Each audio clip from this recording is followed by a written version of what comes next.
I'm Nikki Lowe, and welcome to the Wisdom for Working Mums podcast show, where I share insights and interviews that support women to combine their family, work, and life in a more successful and sustainable way.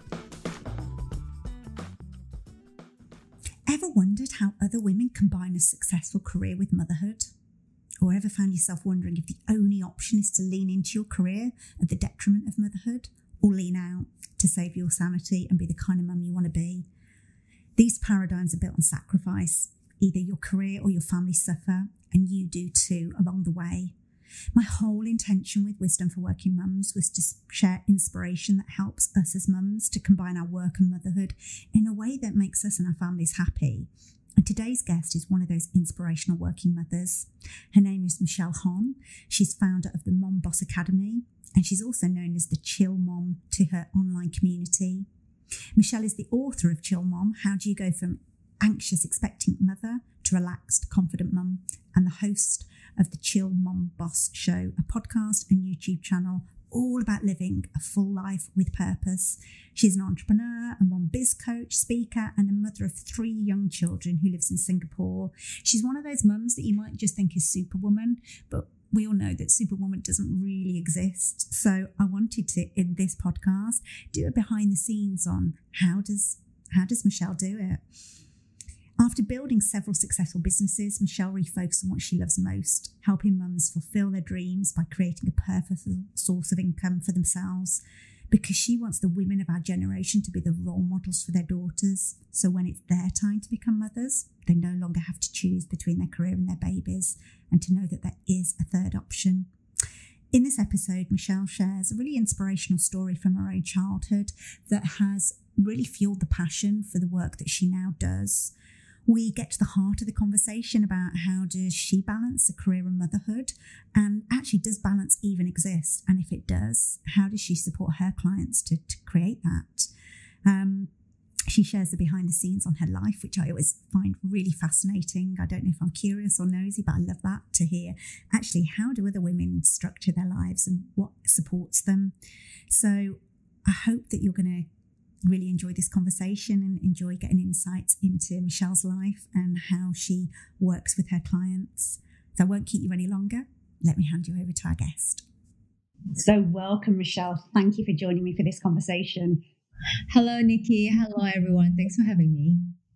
And I appreciate you making the time, because particularly you're over in Singapore, aren't you? So what time of day or night is it there now? It's 9 p.m. It's not that bad. It's all good. I just put the kids to bed, and now I have some free time to myself, and lovely.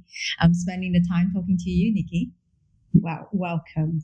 So I wanted to start our conversation really with your story. I would love for you to share with us how you got started as the Chill Mum, and actually how that then led you to set up the Mumbos Academy. Wow, it's this takes us back to 8 years ago when I found myself a mom. I just gave birth to my lovely daughter, Lauren.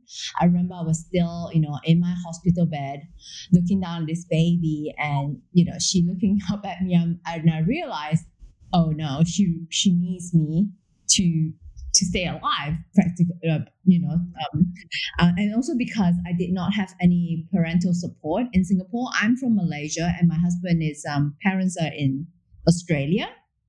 And at that point, I also own a food and beverage business. I own a soup and salad bar. I had 2 outlets around Singapore. So pre-baby, I'm okay with, working 13 hours days. But then when the baby came, I just can't do it anymore. So I was put in this position where I had to choose between my career, my business, or my baby. And at that point, I can't leave my baby alone. So I chose to shut down my business and be a stay-at-home mom. And I thought, okay, fine. My husband's career is going well. He could very well afford the both of us. But something inside of me, I just felt like it didn't sit right with me that I was relying on my husband 100% financially. So I decided I saw, people were writing blogs, and I thought, okay, I'm going to do that with the intention that, I'm going to one day turn it into a business. And within two years, I turned it into, from my blog, I turned it into a consultancy. Of course, in between, there's a lot of struggles. I didn't know what to do. And I eventually signed up for a course and found myself a mentor. And I turned it into a consultancy where I help expecting parents plan the arrival of their babies, because the blog was very much focused on pregnancy and early motherhood anyway, because that was what I was going through. And since then, my Instagram account grew and people were asking me, so how did you start a business from home? How did you do it all? And then I thought, hey, since as a business owner, we're always looking into ways of how we can grow our business and improve as an entrepreneur. And I thought, okay, this is like, I think I'm really interested in online marketing, digital marketing, and the whole lot. I think I can teach this. So I started taking on one-on-one clients and coach them as a mentor or a coach, whatever you call it. I don't even have an official name for myself. But they've started seeing results. And from there, I started this Mumbos Academy, where I have online courses and a membership program now. Fantastic. And I think what is so relatable in that is so many women I speak to, when they first become mothers, that struggle to work out how to integrate their career now with this new identity, and how many mums you actually hear give birth to a business idea while they're on maternity leave. Seems to be this creative space of not just creating life, but also a kind of entrepreneurial spirit is birthed as well. So I just wanted to acknowledge, the work that you've done with combining having your family as well. But I also know that actually there were some of your childhood experiences around the fact that you said being reliant on your husband financially just didn't sit right. And I think, again, many of my audience will be able to relate to that. So would you mind sharing actually that I know that there's a particular story that you tell that is particularly poignant? Yeah. This is because it's really much because of my mom.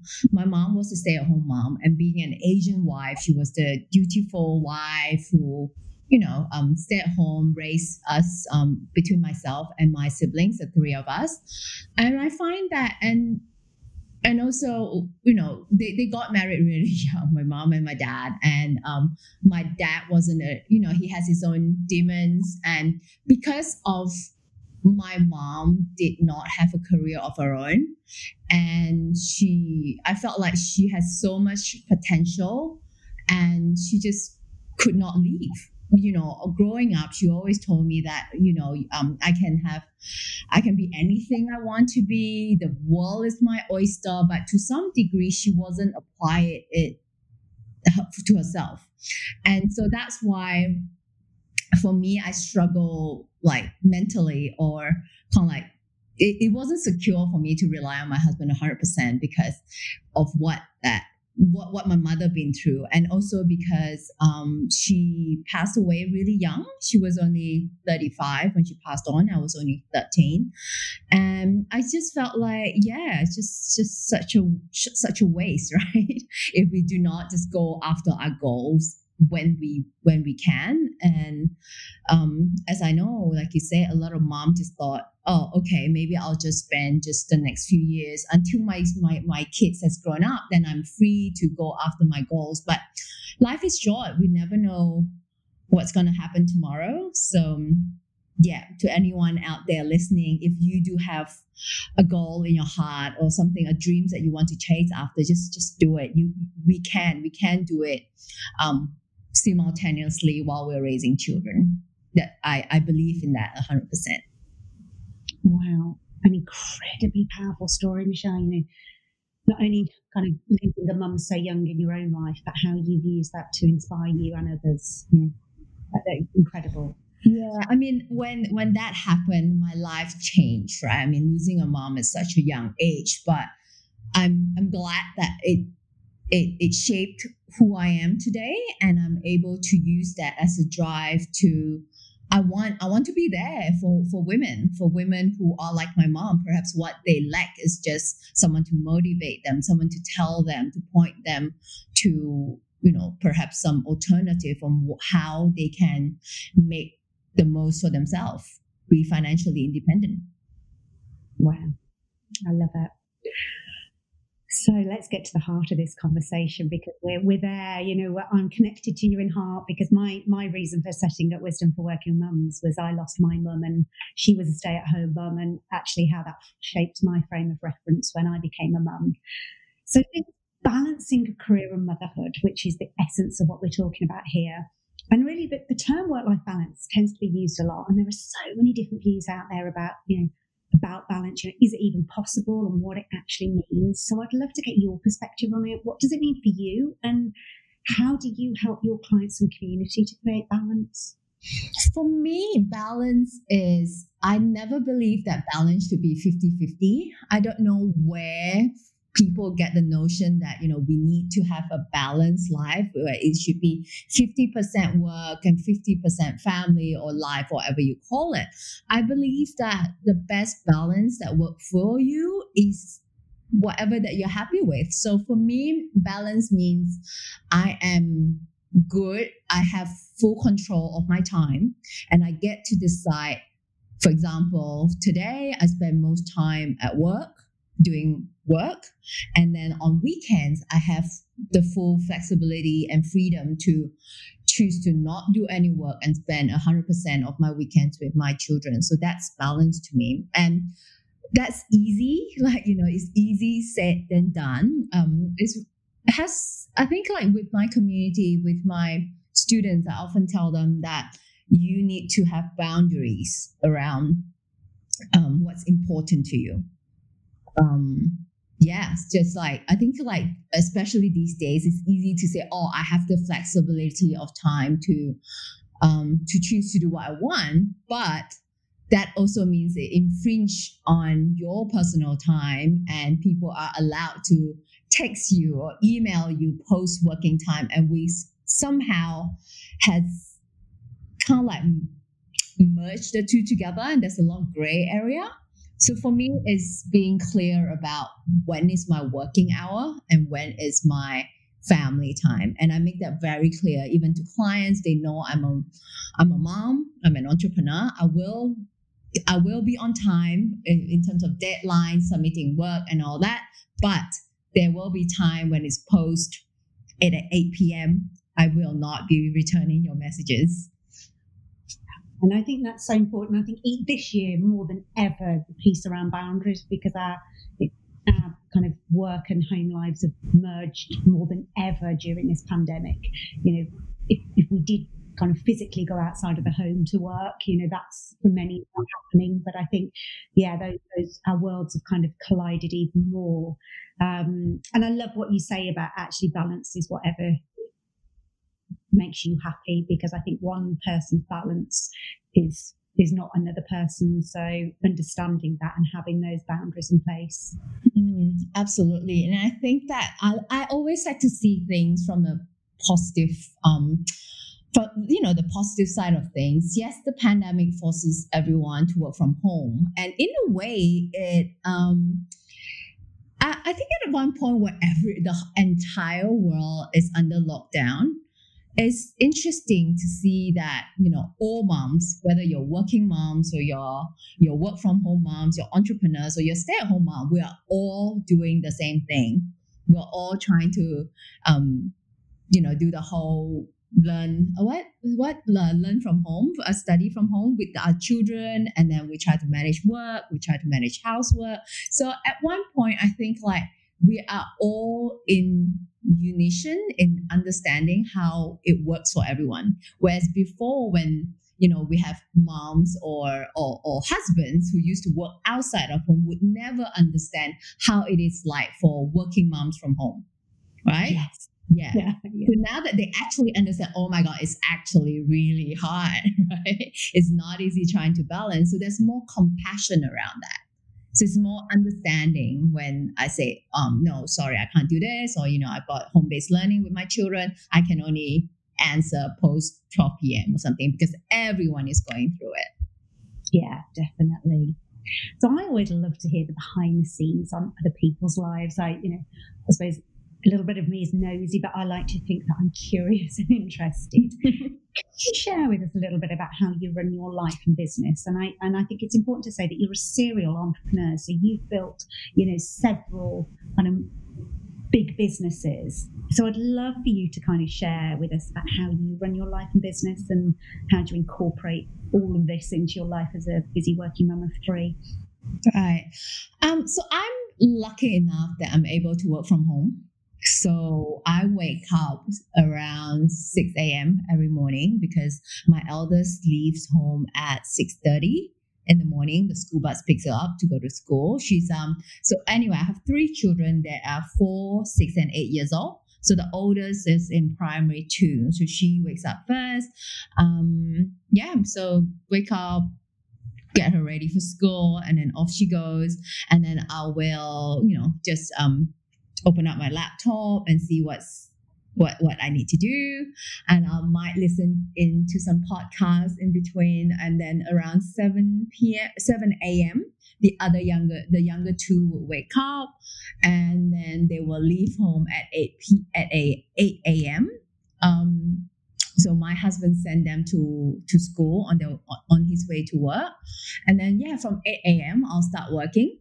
Once a week, I'll get on a WhatsApp video meeting with my team. I do have a full-time person who's working for me, and I have 2 interns.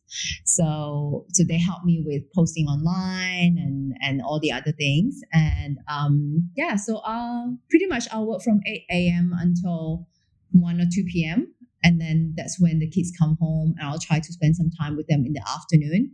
On and off, I may be on calls, or I may be doing some work, or I'll just take the afternoon off to spend time with them. So that's pretty much my day, how my day is like, and it's actually pretty boring. But it sounds like, we use that term about balance, but it sounds like you've got the balance for you in that. Yeah. I mean, of course, there are days where I have to leave home for a live stream. I'm hosting an event, or there are those days where I probably won't see them in the afternoon, but I'll try to be home. We'll try to be home and have dinner with the children every night, and then put them to bed by 8:30, and then we'll either spend time with my husband, or we'll have our laptop out and continue working until 10, 11 p.m. and I'll go to bed. But that sounds for you, some people might be listening going, wow, that sounds really intense, but just listening to you, I can hear kind of how you get lit up by your work. So for you, that sounds like that really works. Well, I think you should do what you love, and I feel really blessed that I'm able to structured work or family time, and I have the flexibility to say, today I do not want to work. I will just push this to, I don't know, the next day or the weekend. If I decide to take a week off, I'll just probably have to work harder the week prior. And then, so I think just having that flexibility, I'm well aware that that's a privilege, and I enjoy what I do. And so in terms of the help that you have in your home then, do you have anybody that helps you with childcare or housekeeping? Do you outsource any of your life to be able to kind of do it all? No, I outsource. The good thing about living in Singapore is that we are able to get domestic help very affordably. So yes, I do have a live-in helper. So she looks after the housekeeping and preparing for meals. So that's huge help. I don't think I'll be able to do what I do without her.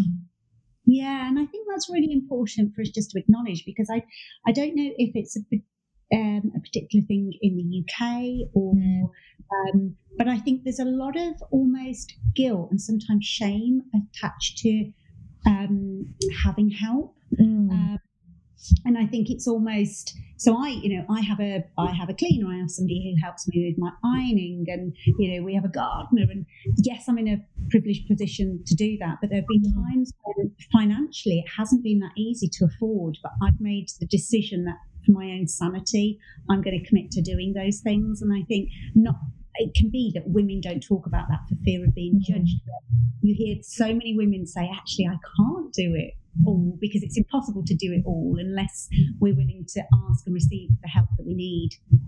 Good on you. Got on you for getting help. I think it's yes, you're right. A lot of people have guilt, or they feel like they're not good enough. Like, oh, I should be able to do that. Picking up, oh sure, I can do that. Why would I want to pay someone else to do my ironing when I could easily do it myself? But what I often tell them is that, how much do you earn per hour? Right. So if you earn, say, I don't know, $50 or $100 per hour, why would you pay yourself $100 per hour just doing ironing, where you can pay someone else $20 to $30 doing the same thing? And they may actually do it better than you. So for me, it's like, if I can earn this much doing this, and I could actually, I am in a way helping her and her family as well, right? I'm supporting her and her family. I'm giving jobs to other people to help me do things that I don't necessarily good at or enjoy. And yeah, I'm not saying she enjoys doing it. I'm not sure, but yeah, I think like, yeah, just think of it as, how else can you better use your time? Because time is, a lot of people think, oh, time is money. I believe time is more important than money, because time is finite. We don't have forever. Whereas money is in the abundance. How much can you earn, right? So yeah, I think once you get over that, oh, I can do it myself. Oh, it only take me 30 minutes and it adds up. And how else can you better spend your time? Perhaps you don't even need to be earning like, oh, okay, so if I'm not spending time doing a housework, I better be doing revenue generating work. Not necessary. You could very well use the half an hour to play with your children. Wouldn't that be more meaningful? So what we've talked about really here is how it's possible to be the kind of mother that you want to be and have a thriving career and a fulfilling life without burning out. So I'm wondering what other tips or strategies you have for any mother who wants to be able to do that.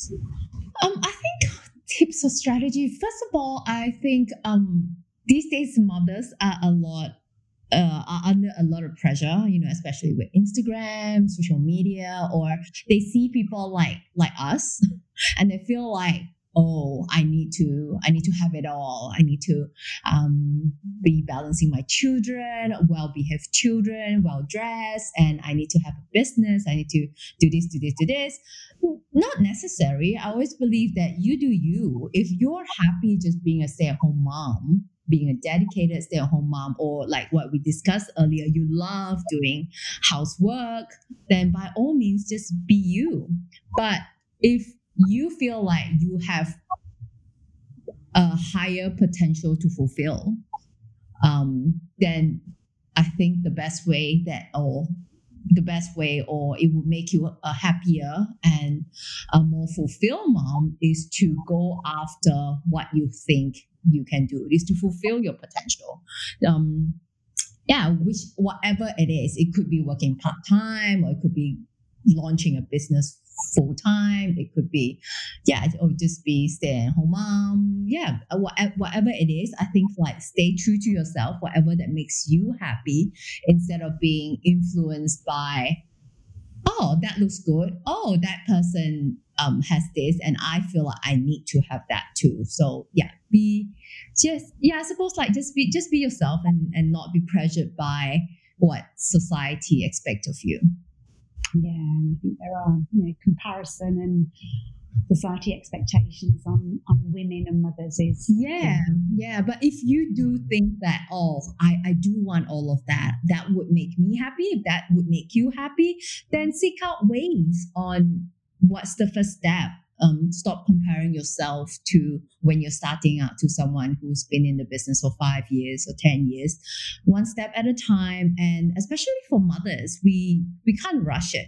I think there's a lot of a lot of message out there that, you got to hustle, you got to sleep less and all that. No, I don't subscribe to that.